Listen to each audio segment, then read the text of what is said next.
Hello and welcome to Extension Network. I'm Terry Carter with the University of Georgia's Cobb County Extension. We have a great show for you today. It's springtime, so we're going to be talking about some spring recipes. And so first of all, let's look at some spring salads. We have a great salad here that we're going to make today. This is basically a kale and broccolini salad. And broccolini is a little different from broccoli, so let me tell you a little bit about that. This is your broccolini here. If you look at it, it's a little bit longer and slender than regular broccoli. I will be honest with you, it can be a little difficult to find broccolini. I did find some at a local grocery store. It wasn't easy. What you really want to look at when you're buying your broccolini is to make sure that here it is, this is your slender stems here we were talking about. You want to make sure that you don't have any open flowers on your broccolini. If you look at the one here, we actually have some and the flowers are open. You don't want to see that. And please don't let your local produce manager tell you that it's okay for those flowers to be open. It's not okay. You want to make sure that they're closed. That means they're very fresh. You don't want to really be eating the flowers. So make sure that you have really good fresh broccolini. And also, if you do have a few flowers that are open, you can go ahead and pick those off, okay? So we're going to go ahead and get started. Also here we have the kale. So these are our two main ingredients in our salad, which is the kale and the broccolini, okay? So with the kale, what we've done ahead of time, you see it here, is we've taken, and this is a curly leaf kale, which is one of my favorite kales. Basically, you take the kale leaf and you have a really big stem here. This stem really isn't edible. So what you want to do is go ahead and remove your leaves from this stem. Now you have several ways of doing that. I like to do it the old-fashioned way, which is to just take the stem here, take your finger, and you just simply run it up there, and then what that will leave you is a pretty big piece of kale. So with our large piece of kale, we want to go ahead and cut this up. So to cut it up, I took the kale and kind of folded it this way, rolled it up, and then put it on a cutting board and cut it this way. So you have pretty small bite-sized pieces of kale. Now with this kale, you also want to make sure that you let this recipe sit. So when you make this, make sure you let it sit because you want those flavors to really go ahead and go through the salad. So to get started, we'll go ahead and get all of our ingredients here. So our main ingredients are kale and our broccolini, but we want to make our salad dressing here, and that is the big deal, is the homemade salad dressing. You definitely don't want to buy this. It's really easy to do. And so here are our ingredients that we're going to start with. So to start, we have 1/4 cup of real maple syrup here.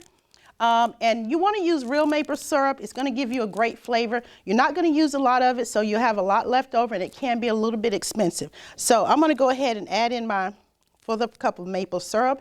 And if you really couldn't get your hands on maple syrup, you could go ahead and use some maple flavored syrup. It won't give you quite the same taste, but it will suffice, okay? So we have that, and I'm just using a regular mason jar to mix this up in. So we have our maple syrup. We're going to take our balsamic vinegar. All right. And we have a 1/2 teaspoon of Dijon mustard. Here's our Dijon mustard, and you want to make sure you get real Dijon mustard and not just use a regular yellow mustard. It's going to taste entirely different. So there's our Dijon. Next ingredient we have is salt, and we have about 1/4 teaspoon of salt. And you want to add some salt because it gives flavor. All right, and we also have pepper. We have 1/4 teaspoon of pepper as well.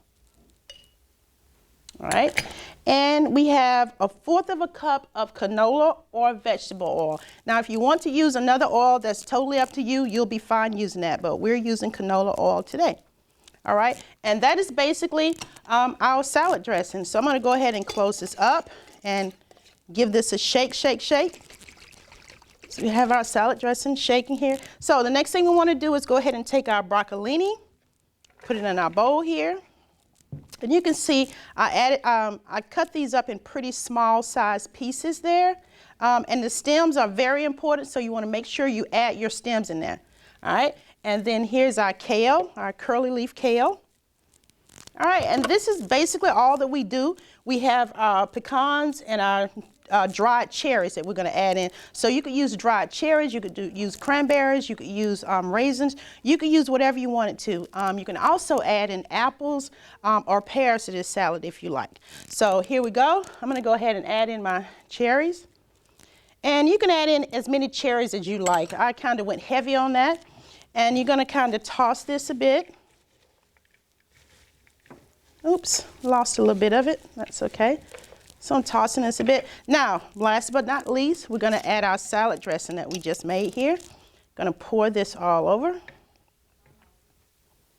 And unlike a regular salad, kale is a little bit tougher, meaning it stands up better to a salad dressing. So what you can do is go a little heavier on your dressing if you like. Now this is fine like this, but what we really want to do is to let this marinate. And if you can let it marinate for at least an hour, it will give this salad a lot more flavor. Actually, to be honest with you, I would add even more salad dressing. I like this to be a little heavy because once you let this sit for a while, the leaves will actually absorb some of the salad dressing. And so before you serve it, you could actually make this recipe again and add some more to it. But once again, you really want to let this sit. To me, if you let this sit overnight, it's even better overnight. And some people call this a superfood salad. You can call it whatever you want, but this is a really great and healthy salad for you to use and make. And as you can see, this will make quite a bit. So you can serve this salad or you can save this and it'll hold over the next day, probably 2 or 3 days. And it's just going to get better because those kale leaves will start to break down, and in doing so, it'll absorb a lot more flavor. So that's our basic kale and broccolini salad. So I have one more salad that I want. Oh, one more thing I forgot. That is the pecans. We added the toasted pecans, and these were toasted. They're not raw. Toasting the pecans actually just give them a much more intense flavor and add a little crunch to it. So if you don't like pecans or you're cooking for someone who's allergic to nuts, then of course you don't have to add these. But we're going to go ahead and add our pecans. Of course, it looks really pretty in the salad, and there you go. And that's all to it. So we'll move this over to the side here.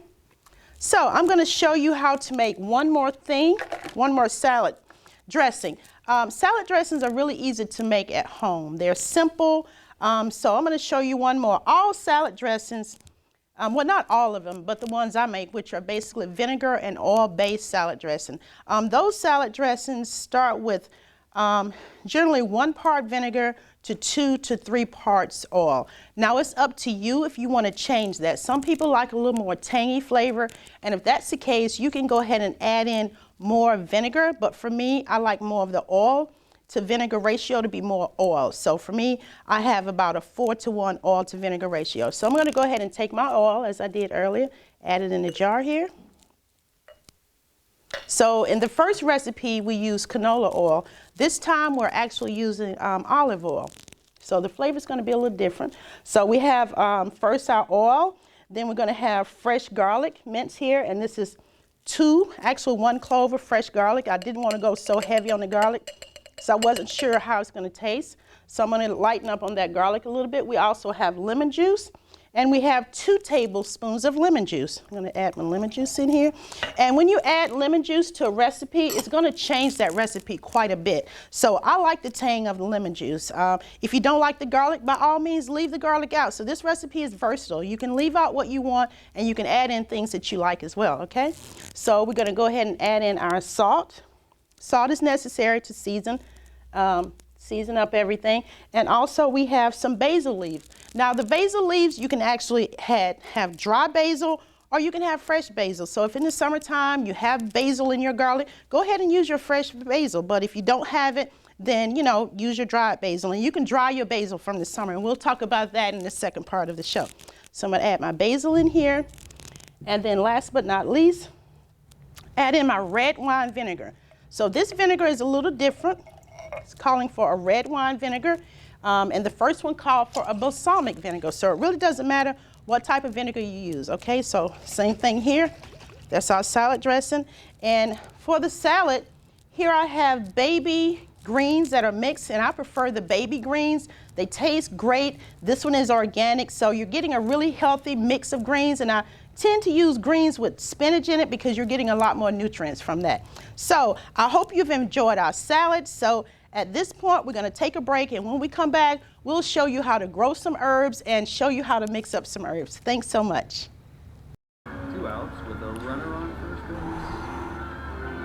Now the big guy comes up to bat, hitting .342 with 92 RBIs and 36 homers. First pitch is out.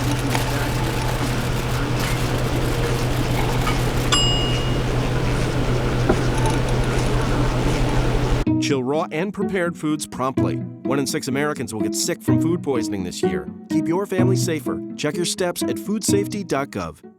My name's Reggie. Just recently, my wife and I took in her sister's children. And we already had 4, so I went from becoming a family man to a man with a bigger family. Now, you can't eat love, so I don't know how I'm gonna feed them tonight.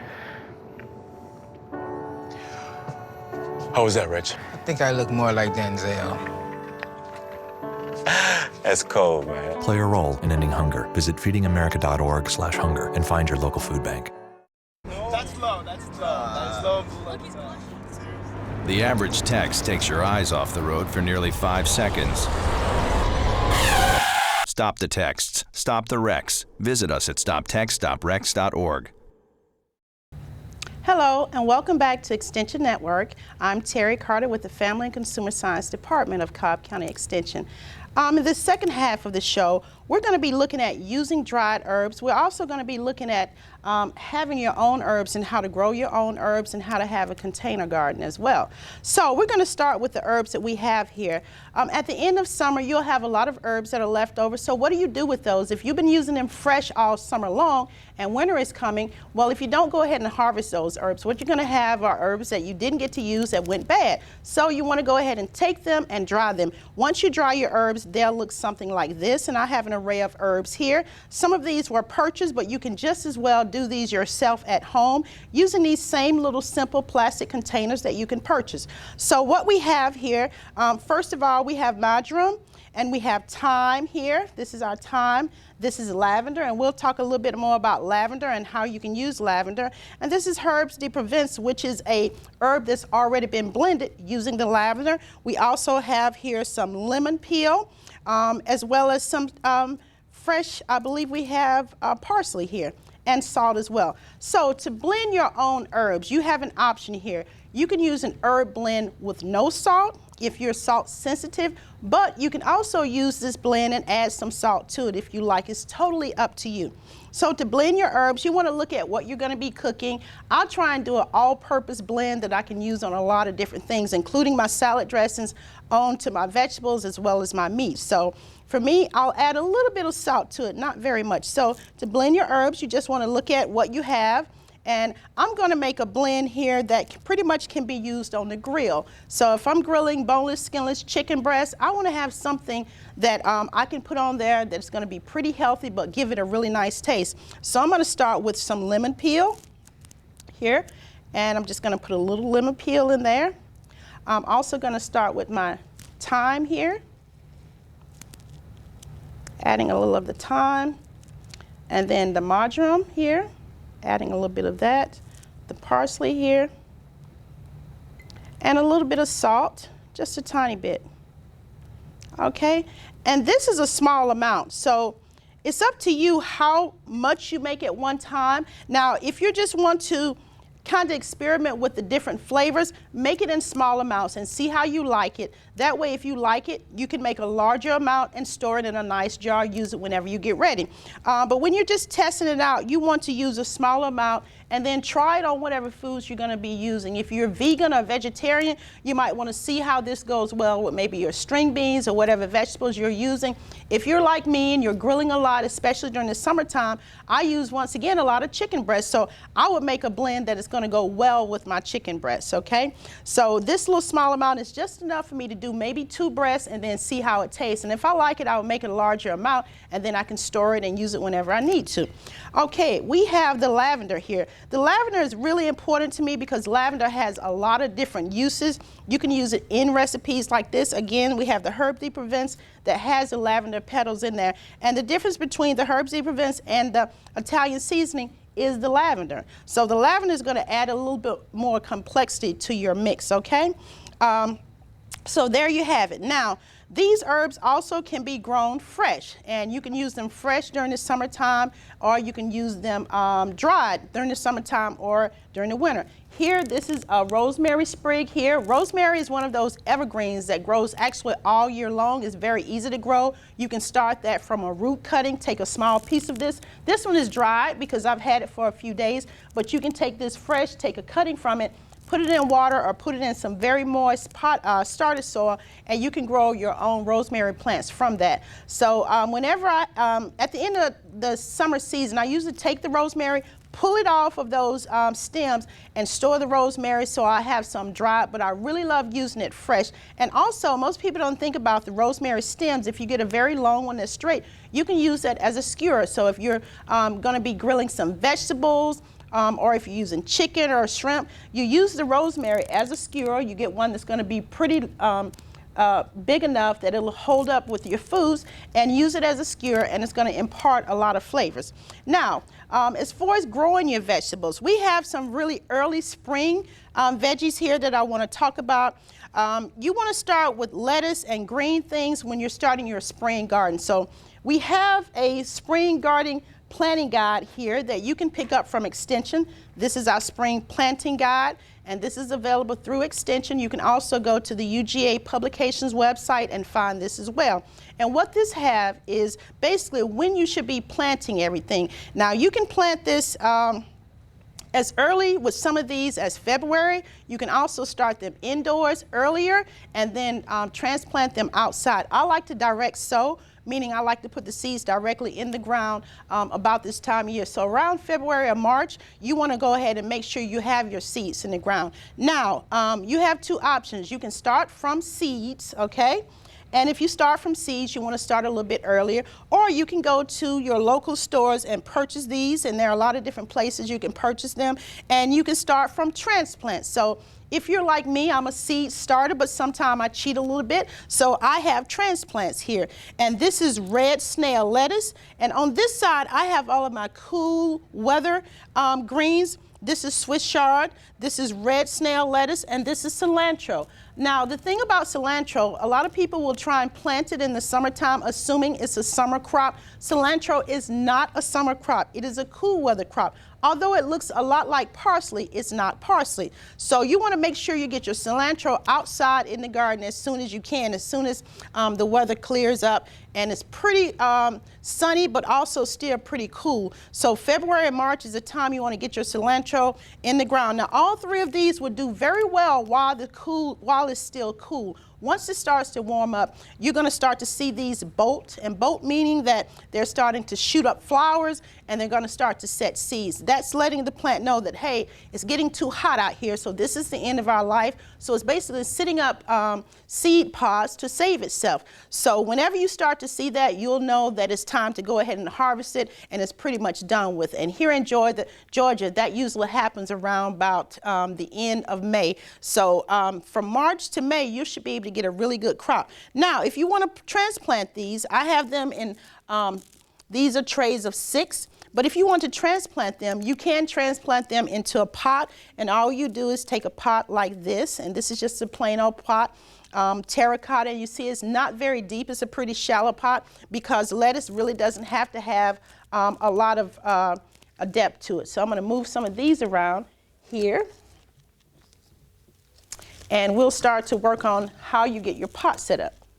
Now, your container garden, you really want to make sure that you leave this outside because lettuce and greens really need that cool weather to thrive. So in order to start this, you're going to take one of these, and I'm just going to take a spoon and dig this out. Okay, so you see, Swiss chard comes in a variety of colors. This is basically your green one, but you also have red and you have yellow. So you want to take your Swiss chard, kind of put it in here, and this soil is very dry right now, but we're going to go ahead and moisten it up when we get our plants in here. And I have one that has red veins. I'm going to put that in here as well, dig a little deep. Now, this will get pretty big, so at some point, you know, you want to start to harvest your leaves and let the leaves continue to grow the new leaves, okay? And we're going to put in a little bit of our lettuce. And you can arrange this however you like to make it look pretty. Now this is a pretty small pot. You can use a larger pot. I'm using a small one just to show you how to do it. But you can use any size pot you want. You can get as big as you want it to get. So, and also you can put this in the ground, of course. And now we have our cilantro. So I'm going to take a little bit of cilantro out of here as well. And when you get your pot, a lot of times you'll have more than one plant. So you'll be able to make more than one outdoor container garden. So as you see, this one has about 3 different cilantro plants in here. So I'm going to take my cilantro. I'm going to put it a little deep here as well. And even though it doesn't look so pretty right now, that's because it has to take time to establish. Give your container garden at least about 2 to 3 weeks for it to really get established and really look pretty and healthy. Once you do that, you'll have a really nice container garden that you can also eat from. And that's the fun part about container gardens. They look pretty, but you can also eat from them. Also, we have more of our summer herbs here, and we're not going to put our summer herbs with our winter herbs, with our early spring garden, because these will go all summer long. Now, to use these, you can keep them in these pots, but at some point you want to take them out of the pot. And I just take them, I put them in a basket like this, and this is how I'll let them grow. And there you go. And you have a basket of herbs, and you can harvest these whenever you need to. Just take them, take a piece of that and use it however you need to. And I really love doing that because it looks really nice. I purchased the baskets at a thrift store for a little of nothing. And you can also take these out of these pots that you have them in, and you can put a liner in your basket if you like. Line that and direct plant them because your basket has drainage holes in there as well. So that is how you grow your herbs. And we have curly leaf parsley here. We have lemon thyme, and then we have another variety of thyme. Both of those thymes are going to taste entirely different. So use them as you see fit. And I hope you've learned a little bit about early spring planting and using your herbs. Thank you so much for joining us.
The land-grant university system was created to advance agricultural and mechanical sciences 150 plus years ago. And we realized that some of the research that was coming from out of the land grants, it was not reaching the people. So the Smith-Lever Act was passed 100 years ago. The purpose of that act was to create the Cooperative Extension Service, which was to take the research that was created by the land-grant universities and actually give it to the people who could use it. And so that was the genesis for the creation of the Extension Service, or the Cooperative Extension Service, as it was called at that time. It was to take the research-based information from the university, from that land-grant school, and get it to the people who need it so that they could use it to improve their lives, their economy, and to improve agriculture. Well, I lived on a farm until I went off to be in the Navy and to go to college. And my father was a very fine and aggressive farmer. And of course, the source of our advice when Daddy wanted to do something better or learn about a new species of peanut or cotton or corn was to go to the Extension Service. And they gave him whatever advice he needed. And it was just like a constant source of inspiration and advice and counsel, and sometimes correction when he was doing something wrong. And as I grew older and when I came back from the Navy, and spent the next 17 years as a full-time farmer, I saw firsthand the great value of what the Extension Service offered to everyone in our county, not just farmers, but everybody in the merchants and others who did business with farmers and depended on agricultural income.